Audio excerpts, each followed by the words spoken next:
Hi friends, welcome back to Maniac, Manasvi. Because of the current situation, we cannot go out and play Holi in groups. So I thought we can still celebrate this beautiful festival of colors by giving colorful Holi greeting cards to our dear ones. Don't worry, you are never too late to make it. And I promise, it is going to be as quick as making Maggi. Just 2 minutes. What are we waiting for? Let's get started. All you need is a white paper of any size, big or small, some sketch pens of any colors, a blower, and you are done.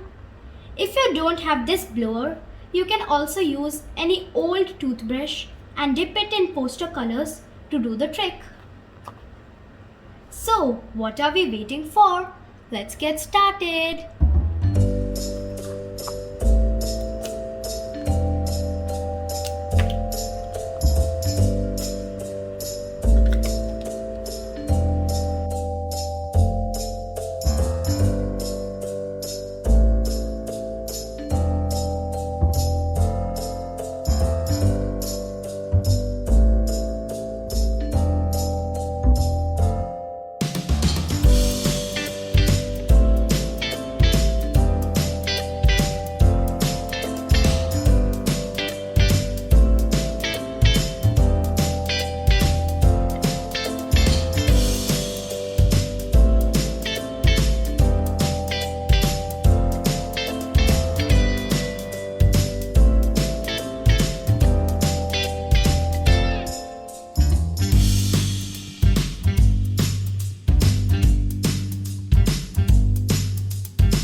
I am using a whitener to write the message, but you may also use a white marker or a sketch pen. Also, a black pen or any other color to highlight the message. So, let's write the message.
So, our card is done. I've already made similar cards for all of my friends. Friends, I hope you liked the simple last moment card trick. And if you do, give me a thumbs up. Don't forget to subscribe to my channel and share this video with your friends. Wish you all a very happy, colorful and safe Holi. Bye. Love you. Be safe. Stay home. And happy Holi.